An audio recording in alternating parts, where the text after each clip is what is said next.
ஒரு காலத்துல சாப்பிடவே ரொம்ப கஷ்டப்பட்ட ஒரு மனுஷன் இன்னைக்கு அவரோட பேர் தெரியாத ஆளே இருக்க மாட்டாங்க. அவர்தான். This is day 7 of 100 Days 100 Kutti Story. 1901ல ஒரு சாதாரண குடும்பத்துல பிறக்கிறவர் தான் வால்ட் டிஸ்னி. அவருக்கு சின்ன வயசுல இருந்தே டிராயிங்னா ரொம்ப பிடிக்கும். ஸ்கூல் நோட் புக், வால், நியூஸ் பேப்பர் எது கிடைச்சாலுமே அதுல டிராயிங் பண்ணுவார். அவர் வளர்ந்ததுக்கு அப்புறம் ஒரு நியூஸ் பேப்பர் கம்பெனில கார்ட்டூன் ஆர்டிஸ்டா ஜாயின் பண்றாரு. கொஞ்ச நாள்லயே அவரை வேலையில இருந்து அனுப்பிட்டாங்க.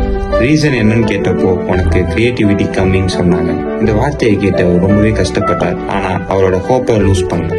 நெக்ஸ்ட் அவர் ஒரு அனிமேஷன் கம்பெனி ஸ்டார்ட் பண்ணாரு. கொஞ்ச நாள்ல அந்த கம்பெனி பேங்க்ரப்ட் ஆயிடுச்சு. அதனால அவர்கிட்ட காசு இல்ல, ரொம்பவே கஷ்டப்பட்ட. காசு இல்ல, சாப்பாடு இல்ல, ஏன் தூங்க கூட இடம் இல்லை.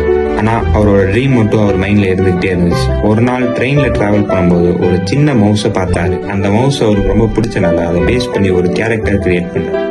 அந்த கேரக்டர் வேர்ல்டு ஃபுல்லா இருக்க மக்களுக்கு ரொம்ப பிடிச்ச கேரக்டரா மாறிச்சு. இப்போ வரைக்கும் கூட எல்லாத்துக்கும் ரொம்ப பிடிச்ச கேரக்டரா இருக்கு. அந்த கேரக்டர் தான் மிக்கி மவுஸ். முதல்ல பல கம்பெனிஸ் ரிஜெக்ட் பண்ணாங்க. ஆனா வால்ட் டிஸ்னி விடாம ட்ரை பண்ணாரு. கடைசியில மிக்கி மவுஸ் ரிலீஸ் ஆச்சு. அந்த கேரக்டர் ரொம்ப பெரிய ஹிட் ஆச்சு. அதுக்கப்புறம் டிஸ்னி அனிமேஷனா மாறிச்சு. இன்னைக்கு டிஸ்னியோட மூவிஸ், கார்ட்டூன்ஸ், தீம் பார்க்ஸ் உலகம் முழுவதும் இருக்க மக்களோட சைல்ட்ஹுட்டை ரொம்பவே ஸ்பெஷல் ஆக்குது.